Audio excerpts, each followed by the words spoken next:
My dad stood up in court and said I wasn't his real son and that's why he was cutting me out of the will. I didn't flinch. I just reached into my coat and pulled out the envelope I'd been saving for 12 years. It held a letter, written by my mother, and a DNA test.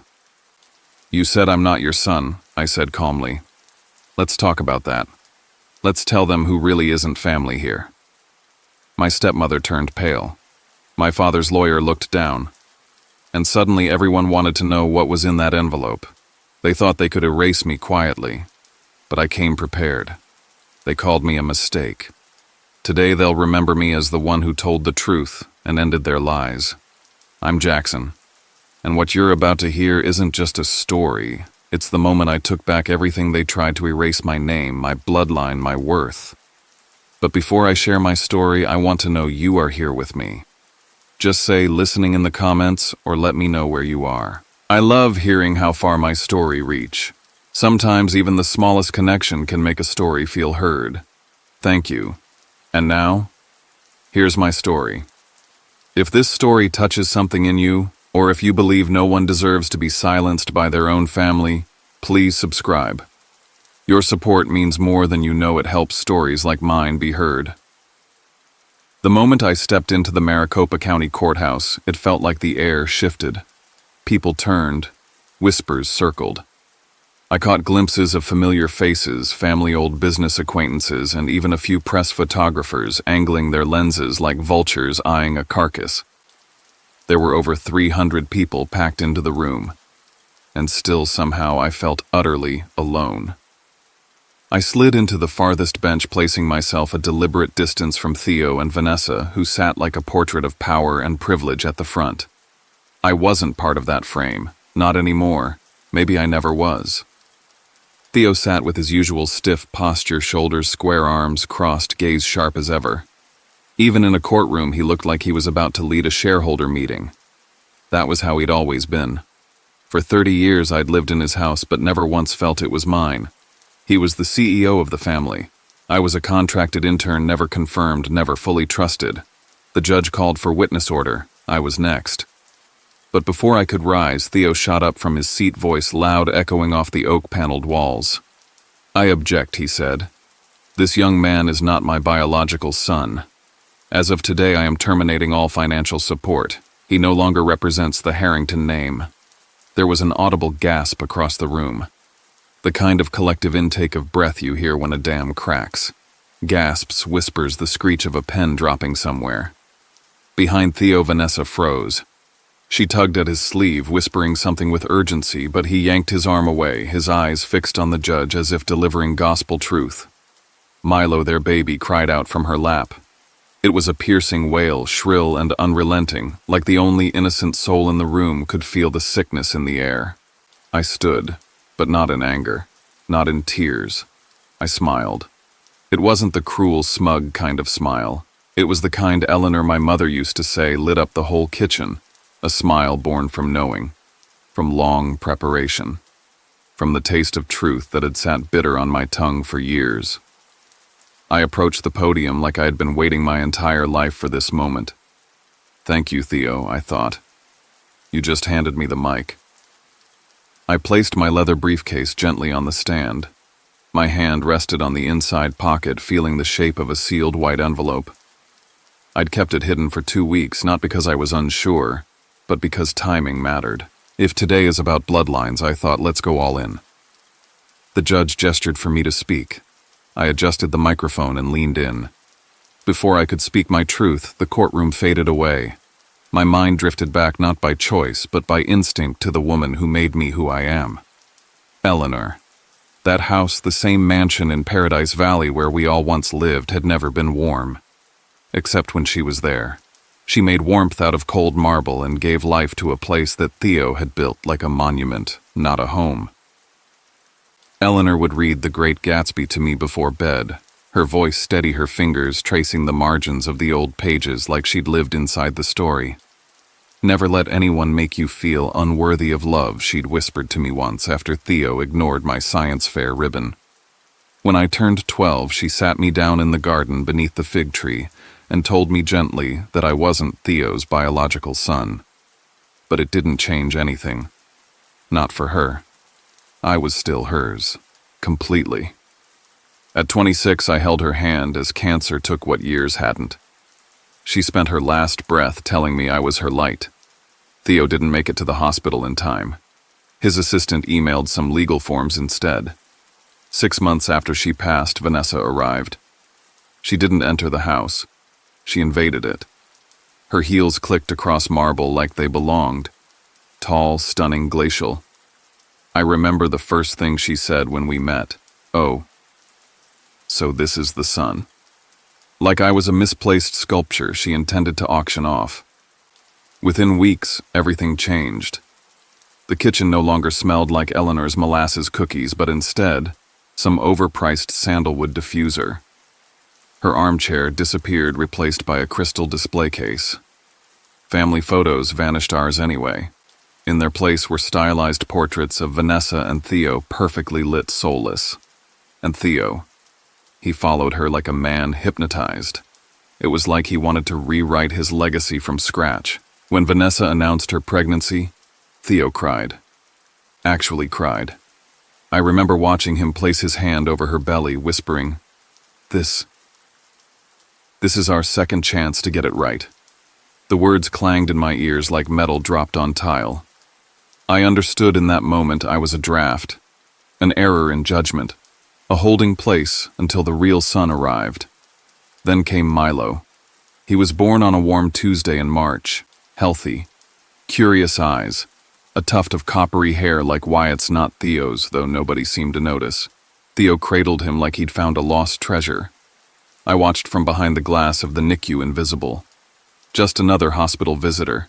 2 weeks later, I noticed Vanessa wearing Eleanor's emerald ring, the one she'd promised to leave to me. I confronted her. "Where did you get that?" She smiled. "Found it in an old box in the basement. It suits me, don't you think?" No. It didn't. It never would. It belonged to a woman who lived with grace, not calculation. That night I stood alone in the main hall of the mansion. In the shadows I found one of Eleanor's old photos, dusty, shoved behind a vase. Across from it hung a new framed image, Theo, Vanessa, and Milo. The official portrait, the future, the version of family I'd been scrubbed from. And yet, something within me didn't break. It burned. I remember standing there thinking, you can erase me from the walls, from the name, from the narrative. But you will never erase the truth. Not from my memory, and not from this courtroom. And as I reached into my briefcase, the edge of that white envelope pressing against my fingers, I knew Eleanor didn't raise me to disappear. She raised me to speak. Wyatt started showing up more often, always with a casual excuse. Just checking in on the portfolio, he'd say. Or thought we could streamline the operations. Theo liked efficiency. But he never used to care about efficiency. Not when Eleanor was alive. I watched him cross the foyer one afternoon, a bouquet of calla lilies in hand. Vanessa appeared just seconds later, tugging lightly at the ends of her hair, smoothing her blouse. She claimed she hadn't seen him in months. But when their eyes met just for a second, it felt like I was in the wrong room. Their silences were louder than their words. That night I stayed late in the den sorting tax forms. Around 1 a.m., the hallway light clicked on. I crept past the corner, stopping by the kitchen entry. The fridge cast a soft white glow. Vanessa was on the phone. Her voice was low but agitated. "Stop sending the bears, Wyatt." Theo might not notice, but he does.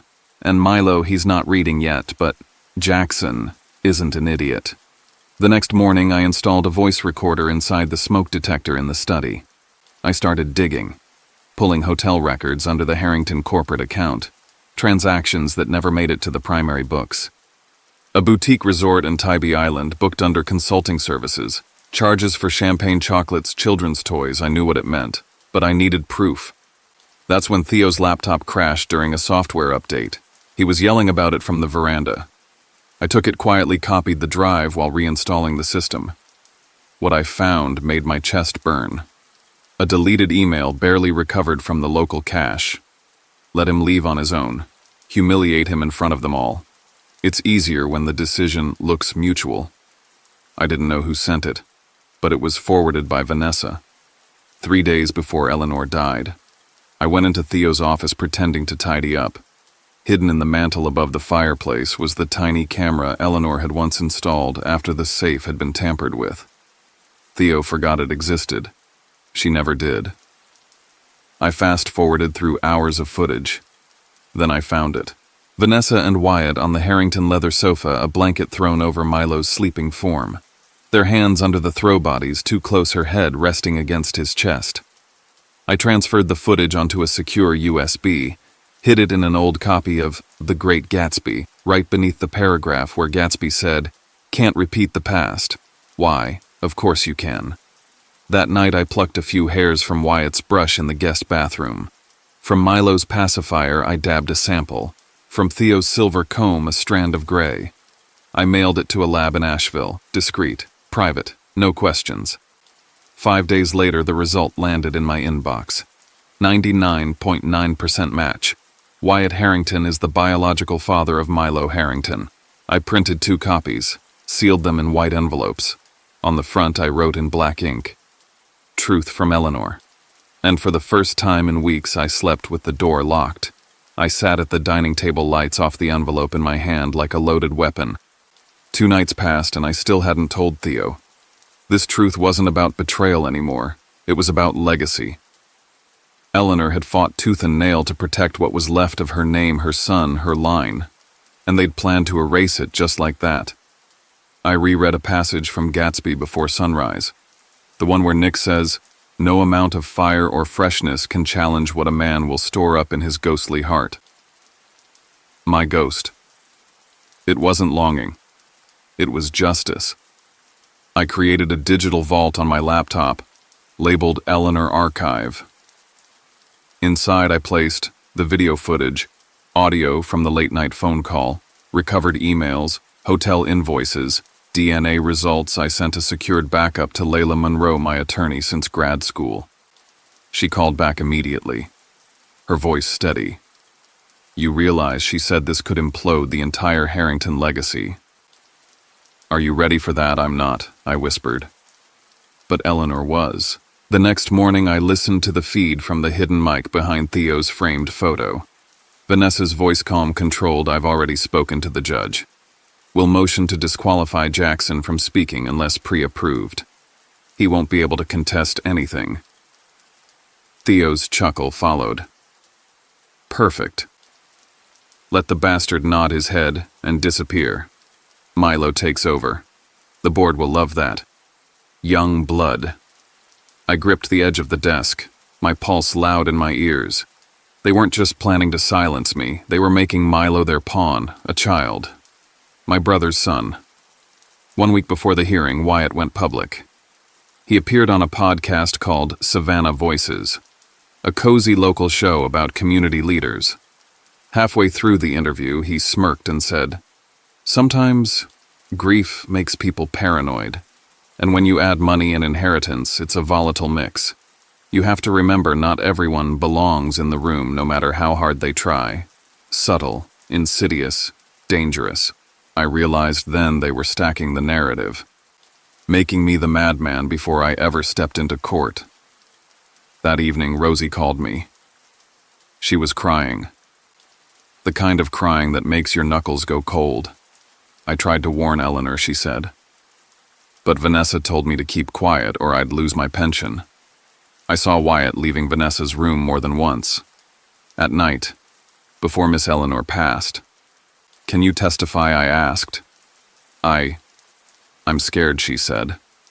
"They know where my daughter lives. If they find out I helped, you won't be alone," I told her. "Not anymore."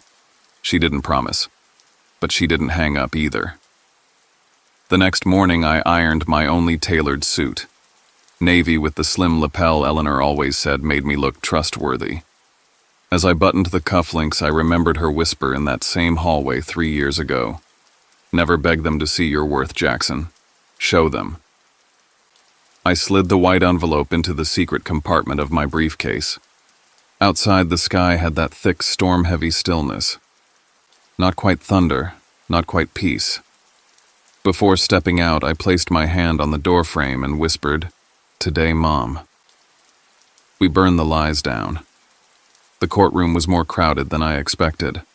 Not just legal staff and family journalists lined the back wall, and I caught the red blink of a recording light from someone's phone. Vanessa wore a charcoal gray dress tight at the shoulders, her mouth drawn into a thin, professional line. Her hand rested on Milo's shoulder as he fidgeted beside her. 2 rows behind me, Wyatt sat stiffly, expression unreadable, but his gaze burned a hole through my back. Theo walked in last. His posture was impeccable, his expression carved from marble. Not once did his eyes meet mine. When the judge called my name to take the stand, Theo's lawyer stood immediately, but Theo cut him off by rising. "I object," Theo said, voice sharp enough to slice the air. "This individual is no longer a legal heir. There is no blood tie. As of today, I am revoking all financial and legal support." The room fell into a stunned silence. Milo whimpered. Vanessa's hand gripped the chair tightly. She leaned toward Theo and whispered something rapid and low, but he didn't acknowledge her. Her composure cracked not from compassion but from fear. The judge glanced my way. "Do you have a response?" I stood. "Your Honor, if I may speak, I think the court deserves full transparency today." After a short pause and some legal murmuring, the judge granted me a few minutes. I stepped toward the center, the envelope in my hand firm against my palm. "Theo is correct," I began. "I am not his biological son. Eleanor told me that when I was 12, but she also told me love is a choice, and she chose me. Meanwhile, Theo has only ever chosen power." Gasps whispered through the rows. I held up the envelope. If today is about truth, then all of it deserves daylight. From the envelope, I unfolded the DNA report. Milo Harrington, I read, is not Theo's son. He is Wyatt's. The results confirm it with 99.9% certainty. Chaos erupted. Vanessa screamed, lunging forward. "Lies. Don't believe him, he's mentally unstable." Wyatt bolted up, then stormed out without a word. Vanessa grabbed Milo's hand and tried to follow, but tripped her heels, catching the carpet. She fell hard in front of the gallery, her skirt bunched awkwardly, gasps echoing through the courtroom. I didn't move. I only continued. I didn't come here for vengeance, but I will not be silenced. Vanessa deceived you, Theo. Wyatt buried a knife between your ribs while smiling. I'm the only one who stood here and told you the truth. I paused. And that ring on her hand, that was Eleanor's.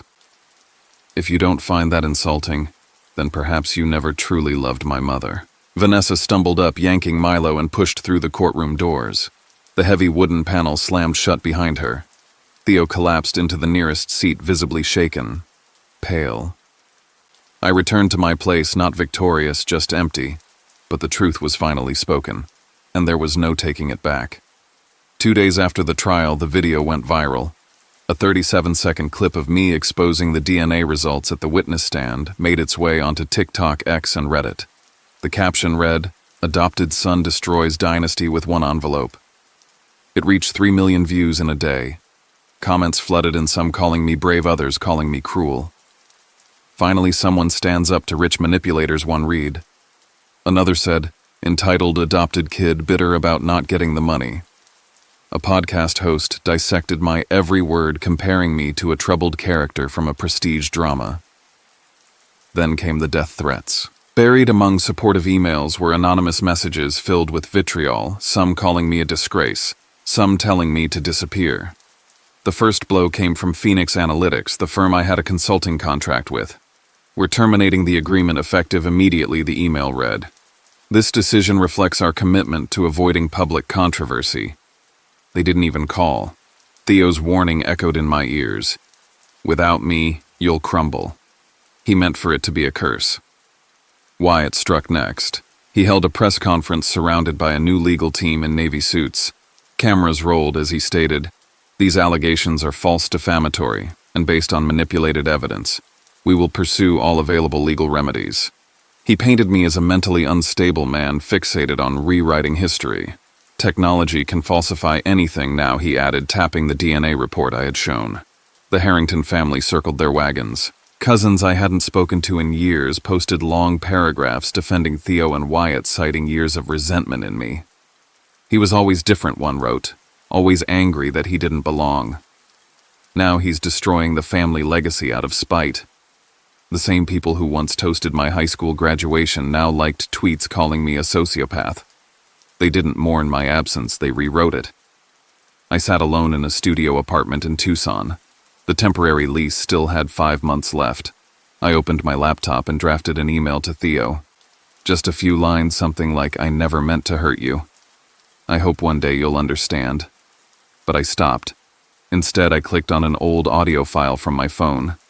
Eleanor's voice filled the room, soft measured, reading aloud from The Great Gatsby, her favorite novel. She said, "You never really know how strong you are until the truth is the only thing you have left." And I let that truth echo in the silence. The envelope had no return address, no markings beyond my name scrawled in slanted ink like someone trying to mask their handwriting. I held it with hesitation, my breath shallow as I peeled it open. Inside was a single photograph. Me and Eleanor Flower dusted on our faces, her hand resting gently over mine as we rolled dough in the warm afternoon light. It must have been taken through the kitchen window. I turned it over. Just 5 words in crooked, rushed handwriting. "She'd be ashamed of you." I dropped the photo. For a moment, everything inside me froze. My lungs forgot how to breathe. I knew that handwriting. I spent hours in Theo's office scanning documents before I left. Financial records, old contracts, HR complaints. Vanessa's signature was on a non-disclosure agreement from a decade ago. I pulled it up on my laptop, zoomed in on a fingerprint smudge near her name. Then I compared it to the one on the flap of the envelope. It wasn't conclusive, not legally, but I knew. Vanessa was watching me. I didn't know where from or what she wanted now that Wyatt's lawsuit was collapsing, but her reach hadn't disappeared. It had only gone quiet. That was worse. I tried calling Rosie, the housekeeper, who knew too much. The number no longer worked. I drove to her neighborhood. Her apartment was empty. A neighbor, a retired nurse who used to wave at me every other morning, leaned over the fence. She was asked to leave, she said softly.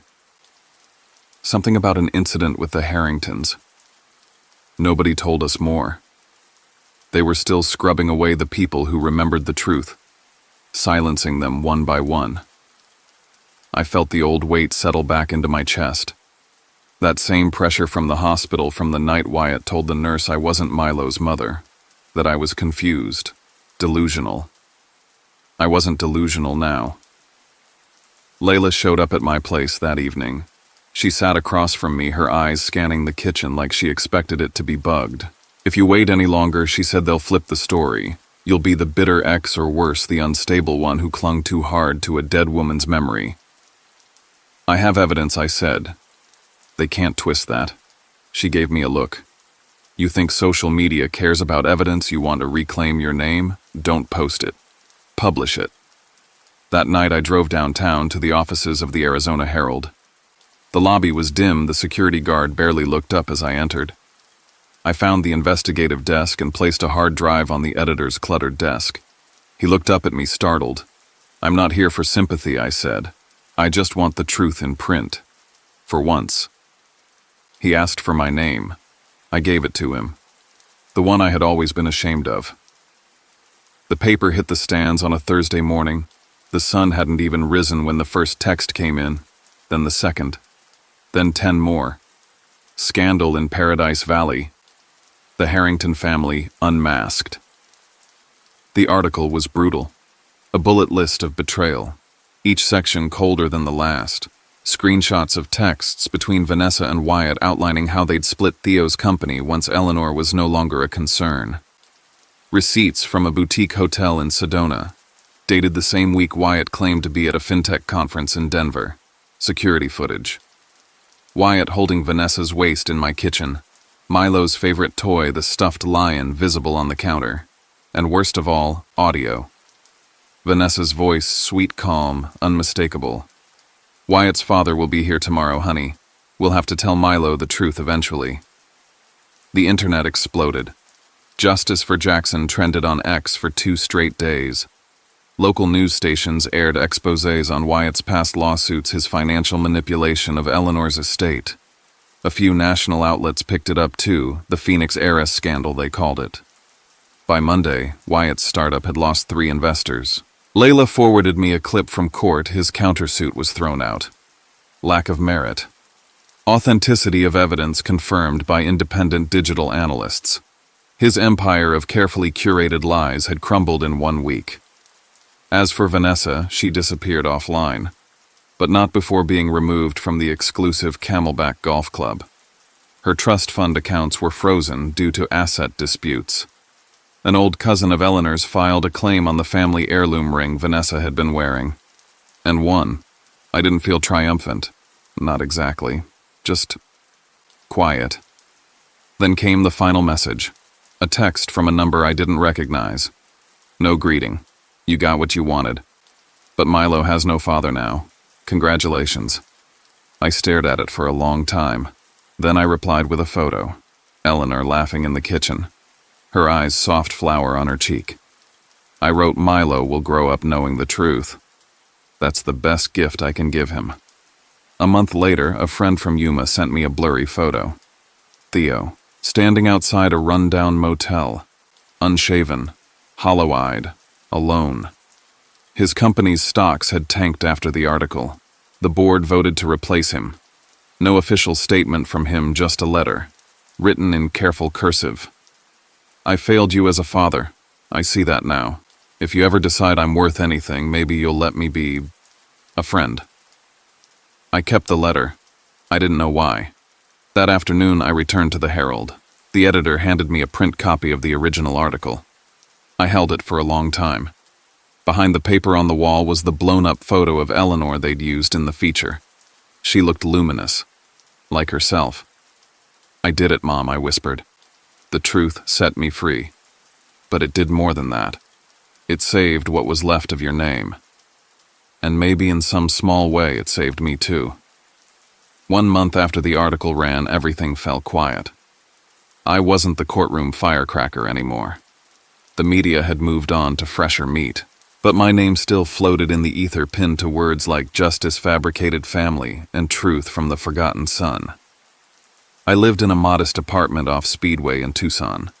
The walls were thin, the carpet threadbare, but for the first time in years, no one raised their voice at me or asked for more than I had to give. And yet I still felt like I was surviving, not living. One morning, as I shuffled through the day's mail, I found an envelope with no return address. Inside was a letter, handwritten, jagged pen strokes betraying a trembling hand. Everything I built, my marriage, my name, even the image I had of myself, crumbled. And maybe I needed it to. If you're willing not to forgive but to meet me as a man who wants nothing but honesty, I'd be grateful. Not as your father, just someone who's failed and knows it. It was signed Theo. There was no plea, no redemption arc tucked between the lines. Just the wreckage of a man realizing too late what he'd lost. I agreed to meet him. We sat at a small cafe near the University of Arizona. It was early, barely anyone around. He wore a faded sweater and looked smaller, somehow less formidable, more human. He slid a small box across the table. Inside was a stack of photographs, me and Eleanor. Sun-soaked afternoon's library runs our mismatched smiles. I found them, he said quietly, voice cracking. She fought me to keep these. I never understood why. Now, I do. We didn't talk about the past or the possibility of a future. We drank our coffee in silence, and for once it was enough. News came a week later. Vanessa had lost custody of Milo. DNA had confirmed Wyatt's paternity, but neither he nor Vanessa were deemed fit to raise the child. The court placed Milo with one of Eleanor's distant relatives in Flagstaff, a retired librarian named Celeste. She lived in a small house with a wildflower garden and a dog named Waffles. I visited once. Milo seemed calm there, safe. I didn't fight for custody. I knew better now what a child needed and what I couldn't yet give. Instead, I turned my energy toward something else. I used a portion of the settlement from the case to establish the Eleanor Fund, a scholarship supporting orphans in Arizona who pursued humanities or data science. At the launch, I spoke before a crowd of 30 students, social workers, and friends. Family isn't built by blood. It's built by choice. Eleanor chose me, and today, I choose you. A week later, I stood in front of a neglected lot in Tucson, the same patch of land Eleanor once dreamed of turning into a bookshop. I'd bought it. I drove a small sign into the ground, "Coming soon, Eleanor's library." Rain started to fall. Not a downpour, just a soft drizzle. And for the first time in years, as I stood there drenched in memory, my heart was quiet. It came in another letter, this one written in looping cursive on cream paper. Helen O'Sullivan. She claimed she'd known Eleanor since college at Vanderbilt. In the letter, she wrote Eleanor once mentioned a hidden journal, said it was beneath a stairboard in her old house in Paradise Valley. If someone finds it, she told me, they're ready to know what's inside. I drove out the next day. The house had been listed for sale, but no one had touched it in months. Paint peeled from the walls. The garden had surrendered to weeds. Inside, I made my way to the old reading nook Eleanor loved. The stair creaked beneath my weight. I lifted the third board just like Helen described. There it was, a tin box. Inside, a journal wrapped in fraying blue fabric. The pages smelled of old paper and lavender. In her final entries, Eleanor wrote about the last year of her life. Her fear, her isolation, her heartbreak over watching me retreat after her diagnosis. And her suspicion, no, her quiet certainty about Vanessa and Wyatt. I knew she wrote, long before it surfaced. But I chose silence. I wanted to give you one last year of peace, however false. I wanted to hold the family together even if it was crumbling beneath me. Then came the line that shattered me. My son doesn't carry my blood, but he carries my heart. And that's enough to make me smile as I watch the sun for the last time. The final page held a choice. If you've found this, you've likely forgiven yourself. Maybe even forgiven him. You can choose to leave this journal buried or let its light spill outward. Here's the letter I never sent him. Tucked between the pages was a second envelope addressed to Theo. A confession. She had known everything.